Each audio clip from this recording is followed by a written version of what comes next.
Movie के start में हम ऑलमोस्ट 8 साल के बच्चे को देखते हैं जिसका नाम होता है एलन। एलन अपनी फैमिली के साथ बोट के एक टूर पर आया था। सडन एलन को फील होता है कि पानी के नीचे कोई चीज है। उस चीज को देखने के लिए वो बहुत ज्यादा एक्साइटेड हो जाता है। इसकी वजह से वो पानी में कूद जाता है और जब वो पानी की गहराई में जाता है तो वो देखता है कि पानी में एक बच्ची है जो लगभग उसी की उम्र की है। दोनों बच्चे एक दूसरे के हाथों को पकड़ लेते हैं। हैरत की बात तो ये है कि एलन पानी में सांस ले पा रहा था। तभी एक आदमी एलन को पानी से बाहर निकालने के लिए उसकी जान बचाने के लिए पानी में कूद जाता है। वो आदमी एलन को पानी से निकाल कर बोट पे वापस ले आता है। बोट पर आने के बाद एलन उसी बच्ची का सर पानी से बाहर आता हुआ देखता है। वो बच्ची एलन को ही देख रही होती है और एलन के जाने की वजह से वो काफी अपसेट हो जाती है। टाइम गुजरते गुजरते 20 साल गुजर जाते हैं। एलन जो कि अब बड़ा हो चुका था, जो अपने भाई के साथ न्यूयॉर्क में रहता था, एलन को उसके बचपन का वो इंसिडेंट सिर्फ एक इमेजिनेशन ही लगता था, क्योंकि पानी में जो छोटी बच्ची थी उसे एलन के अलावा और किसी ने भी नहीं देखा था।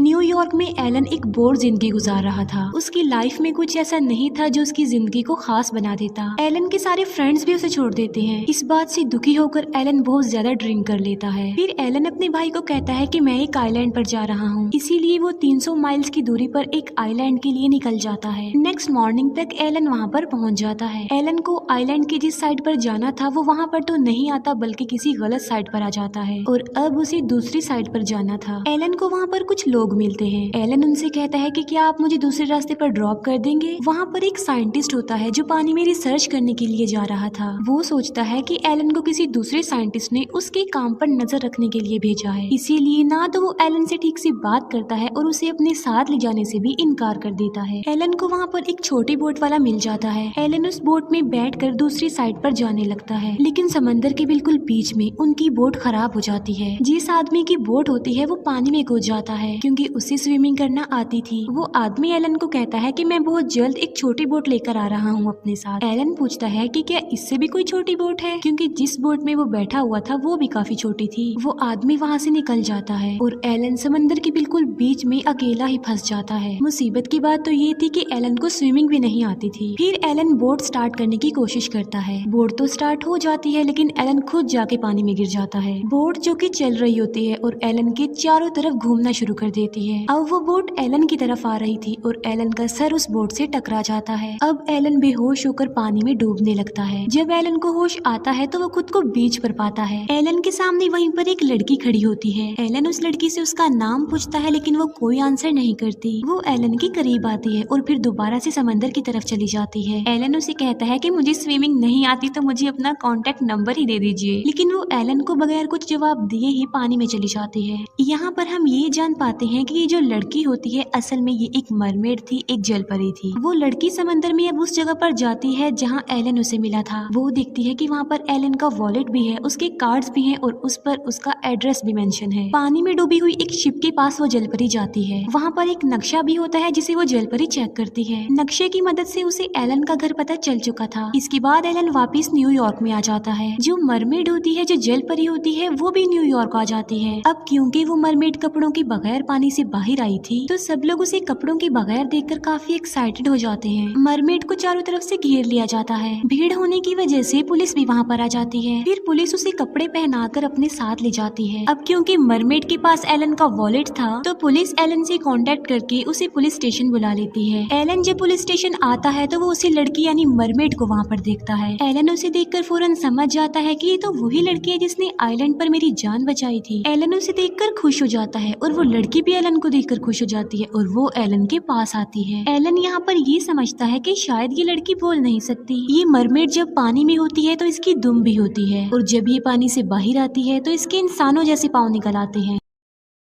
फिर एलन उस लड़की यानी उस मरमेड को अपने घर ले आता है। एलन उस लड़की को पाकर काफी खुश हो जाता है, क्योंकि अब उसकी जिंदगी में कोई तो ऐसा था जो उसकी लाइफ को अच्छा बना रहा था। एलन जब काम पर जाता है तो वो अपने भाई से भी उस लड़की के बारे में शेयर करता है। मरमेड जो कि घर पर होती है और टीवी पर एक शो देख रही होती है, जिस शो में लड़कियों ने काफी अच्छी ड्रेसिंग की होती है। शो में एक शॉप का नाम भी बताया जाता है जहाँ से अच्छे कपड़े मिल सकते थे। उस शॉप पर जाने के लिए मरमेड घर से बाहर आ जाती है। सिक्योरिटी ऑफिसर मरमेड से पूछता है कि आपको कहाँ पर जाना है। हैं। जलपरी कहती है कि मुझे शॉपिंग मॉल जाना है, इसीलिए गार्ड उसे जाने देता है और उसे शॉपिंग मॉल की गाड़ी में भी बिठा देता है। जब मरमेड गाड़ी से उतर रही होती है तो वो बगैर पैसे दिए ही वहाँ से जा रही होती है, क्योंकि वो पैसों के बारे में जानती नहीं थी। लेकिन उसके पास एलन का वॉलेट होता है। वो एलन का वॉलेट उस ड्राइवर को दे देती है। फिर वो शॉपिंग मॉल में आ जाती है और अपने लिए प्यारे प्यारे कपड़े परचेज करती है। वहीं पर ही एक इलेक्ट्रॉनिक शॉप भी होती है, जहाँ पर वो जलपरी टीवी पर देखती है कि कुछ लोग एक्सरसाइज कर रहे हैं, इसीलिए उन्हें देखकर वो जलपरी भी टीवी के सामने एक्सरसाइज करने लगती है। एलन जब घर आता है तो वो देखता है कि वो लड़की घर पर नहीं है। वो जल्दी से भागकर सिक्योरिटी गार्ड के पास आ जाता है। गार्ड उसे बताता है कि वो तो शॉपिंग मॉल गई है। एलन भी भागकर उसी मॉल में आ जाता है। एलन देखता है कि वो जलपरी टीवी के सामने खड़ी हुई है। शॉप का ओनर एलन को बताता है कि ये पिछले कई घंटों से यहाँ पर खड़ी एक्सरसाइज कर रही हैं। हमने अपनी शॉप क्लोज करनी है। हम इन्हें कब से समझाने की कोशिश कर रहे हैं, लेकिन ये हमारी बात नहीं समझ रही। तब एलन कहता है कि इसे बोलना नहीं आता, लेकिन तभी वो जलपरी एलन से बातें करने लगती है। शॉप का ओनर एलन को कहता है कि ये तो बोल सकती है, आप तो कह रहे थे कि इन्हें बोलना नहीं आता। ये कहकर वो शॉपकीपर वहाँ से चला जाता है। फिर एलन जलपरी से उसका नाम पूछता है। जलपरी कहती है कि मैं तुम्हारी लैंग्वेज में अपना नाम नहीं बता सकती। एलन कहता है कि जो तुम्हारी लैंग्वेज है फिर तुम मुझे उसमें अपना नाम बता दो। जलपरी अपनी लैंग्वेज में अजीब सी आवाज निकालती है, जिससे होता ये है कि वहाँ पर जितने भी टीवी पड़े होते हैं उन सब की स्क्रीन टूट जाती है। एलन कहता है कि मैं ये नुकसान भर दूंगा। फिर ये दोनों शॉपिंग मॉल से बाहर आ जाते हैं। एलन उसे कहता है कि तुम तो बोलना नहीं जानती थी, फिर तुमने कैसे बोल लिया? जिस पर जलपरी कहती है कि मैंने बोलना टीवी से सीखा है। असल में जितनी देर टीवी के सामने वो जलपरी खड़ी रही उसने बोलना सीख लिया था। एलन उससे पूछता है कि क्या तुम आइलैंड एरिया से आई हो? जिस पर मरमेड कहती है कि नहीं, मैं वहाँ से नहीं आई। फिर एलन उससे पूछता है कि क्या तुम न्यूयॉर्क में रहती हो? इस सवाल का भी वो ना में ही जवाब देती है।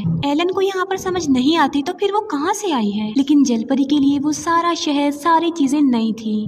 जलपरी एक गाड़ी को देखकर काफी एक्साइटेड हो जाती है और उसके सामने जाकर खड़ी हो जाती है, जिसकी वजह से वहाँ पर गाड़ियों का आपस में एक्सीडेंट भी हो जाता है। एलन उससे पूछता है कि तुम कब तक यहाँ पर हो? जलपरी कहती है कि मैं यहाँ पर सिर्फ 6 दिन हूँ, उसके बाद मैं चली जाऊंगी। अब क्योंकि एलन उसका नाम नहीं जानता था तो उसका नाम मेडिसन रख दिया जाता है। एलन मेडिसन को कहता है कि मुझे नहीं लगता कि तुम होटल में रह सकोगी, तो क्या तुम मेरे साथ रहना चाहोगी? मेडिसन कहती है कि मैं तो यहाँ पर आई ही इसीलिए हूँ ताकि मैं तुम्हारे साथ रह सकूँ। फिर ये दोनों एलन के घर पर रहने लगते हैं। रात को मेडिसन जागती है। वो बाथटब में पानी भरती है और आकर उसमें लेट जाती है। अब क्योंकि मेडिसन की बॉडी पर पानी लग गया था तो उसके जो पाँव होते हैं वो दुम में बदल जाते हैं। एलन भी वहाँ पर आ जाता है और वो उसे जल्दी से दरवाजा खोलने का बोलता है। तब मेडिसन जल्दी से अपने दुम को ड्राई करती है। जितनी देर में एलन अंदर आता है उसकी दुम पैरों में बदल जाती है। एलन को उसके इस बिहेवियर पर कुछ भी समझ नहीं आती, लेकिन वो दोनों एक दूसरे को प्यार करते थे। फिर हमें वही साइंटिस्ट दिखाया जाता है जिससे एलन ने लिफ्ट मांगी थी। वो साइंटिस्ट अपने साथियों के साथ समंदर में ही होता है। वो साइंटिस्ट देखता है कि उसका एक साथी न्यूज़पेपर पढ़ रहा है, इसीलिए वो साइंटिस्ट भी न्यूज़पेपर पढ़ने लगता है। न्यूज़पेपर के पहले पेज पर वही खबर छपी थी कि किस तरह एक लड़की कपड़ों के बगैर पब्लिक में आ गई। जब वो साइंटिस्ट जलपरी की पिक्चर को देखता है तो वो समझ जाता है कि ये तो मरमेड है, क्योंकि जब वो एक बार समंदर में गया था तब उसने मेडिसन को देखा था। इसीलिए वो मेडिसन को पकड़ने के लिए न्यूयॉर्क आ जाता है। वो अपने कोलीग साइंटिस्ट को ये बताने की कोशिश करता है, लेकिन कोई भी उसकी बात का बिलीव नहीं करता।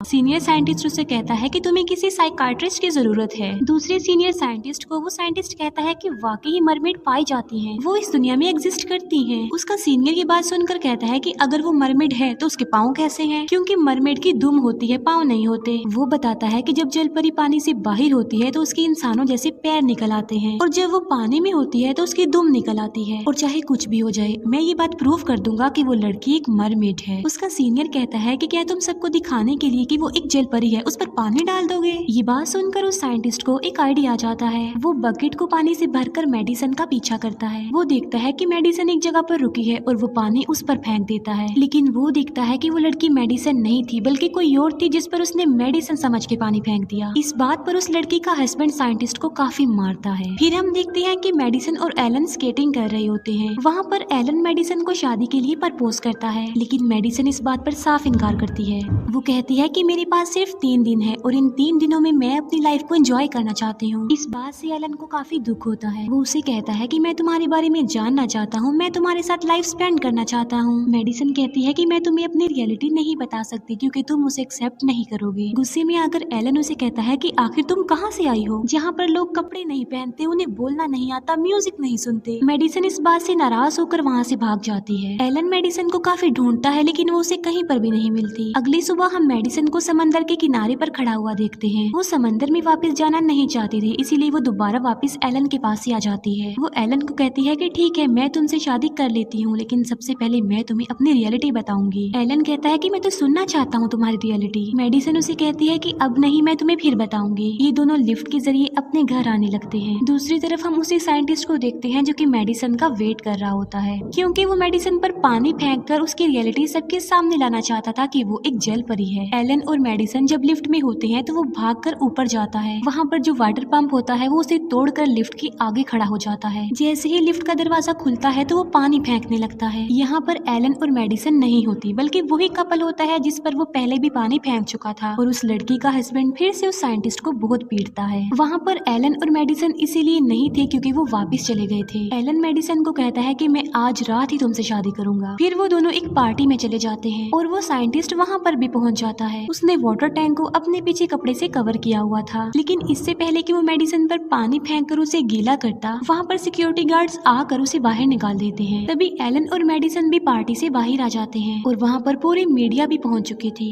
वो साइंटिस्ट मेडिसन को देख लेता है। वो पानी उस पर फेंककर उसे गीला करने लगता है। देखते ही देखते मेडिसन के इंसानों जैसे पाँव दुम में बदल जाते हैं। एलन समेत सब लोग ये देखकर काफी शॉक्ड रह जाते हैं। फिर हम देखते हैं कि साइंटिस्ट ने एलन को भी पिछले कई घंटों से पानी में बगैर कपड़ों के खड़ा किया हुआ था, क्योंकि वो समझ रहे थे कि एलन भी पानी का एक मॉन्स्टर ही है। एलन काफी चिल्लाता है कि मैं इंसान हूँ, मैं बदलने वाला नहीं हूँ। इसके बाद उस जल परी को भी उसी पानी में छोड़ दिया जाता है। वो एलन को कहती है कि मैंने तुम्हें कहा था ना कि तुम मेरी रियलिटी को एक्सेप्ट नहीं करोगे। मेडिसन एलन के पास आती है, लेकिन एलन उससे पीछे हट जाता है। इस बात की वजह से मेडिसन को काफी दुख होता है। साइंटिस्ट समझ जाते हैं कि एलन एक इंसान है, इसीलिए वो नहीं बदलेगा, तो उसे छोड़ दिया जाता है। लेकिन जब वो बाहर आता है तो पूरी मीडिया उसे घेर लेती है। लेकिन तभी वहाँ पर एलन का भाई आता है और उसे वहाँ से ले जाता है। एलन का भाई उसे समझाने की कोशिश करता है कि तुम दोनों एक दूसरे को बहुत प्यार करते हो। एलन मेडिसन की रियलिटी जानकर काफी शॉक्ड हो जाता है, लेकिन अभी भी वो उससे प्यार करता था। लेकिन फिर उसे इस बात का एहसास भी होता है कि वो मेडिसन से बहुत प्यार करता है। मेडिसन पर पिछले कई घंटों से एक्सपेरिमेंट्स किए जा रहे थे, जिसकी वजह से उसका रंग पीला हो गया था। वो साइंटिस्ट अपने बाकी साथियों को बताता है कि मुझे लगता है कि जलपरी की तबीयत ठीक नहीं है, लेकिन जो सीनियर साइंटिस्ट होता है वो उसकी बातों को इग्नोर करता है। वो कहता है कि कल हम इस मरमेड का अंदरूनी टेस्ट करने वाले हैं। इस बात से उस साइंटिस्ट को अपनी गलती का एहसास होता है कि उसने अच्छा नहीं किया, लेकिन अब वो मेडिसन को बचाने के लिए कुछ कर भी नहीं सकता था, क्योंकि मेडिसन गवर्नमेंट की फुल सिक्योरिटी में थी। लेकिन एलन किसी तरह उस साइंटिस्ट तक पहुंच जाता है। फिर एलन, उसका भाई और वही साइंटिस्ट मिलकर उसी रिसर्च सेंटर में जाते हैं जहाँ पर मेडिसन को रखा हुआ था, और वहाँ के सिक्योरिटी गार्ड्स को अपनी बातों में फंसाकर एलन और वो साइंटिस्ट मेडिसन को वहाँ से बाहर निकालने में कामयाब हो जाते हैं। फिर उसी रिसर्च सेंटर में बड़े बड़े डॉक्टर्स, बड़े बड़े साइंटिस्ट आते हैं और वो देखते हैं कि जहाँ पर मेडिसन यानी उस जल परी को होना चाहिए था, वहाँ पर वो तो नहीं है बल्कि एलन का भाई है। यानी इसका मतलब साफ था कि मेडिसन वहाँ से जा चुकी है। इसीलिए मिलिट्री, गवर्नमेंट और साइंटिस्ट उनका पीछा करने लगती है। लेकिन किसी तरह एलन और मेडिसन समंदर के किनारे पहुँच जाते हैं। मेडिसन एलन को कहती है कि मैं हमेशा तुम्हारे साथ रहना चाहती हूँ। एलन कहता है कि ऐसा पॉसिबल नहीं हो सकता, क्योंकि गवर्नमेंट को तुम्हारी रियलिटी के बारे में पता चल गया है और वो किसी भी सूरत तुम्हें छोड़ने वाले नहीं है। मेडिसन उससे कहती है कि मैं अगर यहाँ पर नहीं रह सकती, तुम तो मेरे साथ जा सकते हो, क्योंकि जब तुम छोटे थे, जब तुम 8 साल के थे, तब भी तो तुम्हें पानी में सांस आ गया था। एलन ये सुनकर काफी शॉक्ड रह जाता है, क्योंकि इस बात को अभी तक वो इमेजिनेशन ही समझ रहा था, और बचपन में जो छोटी बच्ची उसके साथ पानी में थी वो कोई और नहीं बल्कि वो मेडिसन थी। इतनी ही देर में वहाँ पर मिलिट्री भी पहुँच जाती है। इसी वजह से मेडिसन पानी में कूद जाती है। थोड़ी देर बाद एलन भी पानी में कूद जाता है। क्योंकि एलन को तैरना नहीं आता था तो वो पानी में डूबने लगता है। फिर पानी में मेडिसन एलन के करीब आती है, जिसकी वजह से अब एलन पानी में भी सांस ले पा रहा था। उन्हें पकड़ने के लिए मिलिट्री के लोग भी वहाँ पर आते हैं। तब मेडिसन और एलन उनके फेस से मास्क हटा देते हैं, जिससे वो अब सांस नहीं ले पा रहे थे। फिर ये दोनों वहाँ से निकल जाते हैं और मेडिसन एलन को अपनी दुनिया में ले जाती है। वो दोनों एक दूसरे से बहुत प्यार करते थे और वो हमेशा के लिए एक दूसरे के साथ रह गए। यहीं पर ही ये मूवी एंड हो जाती है। Thank you.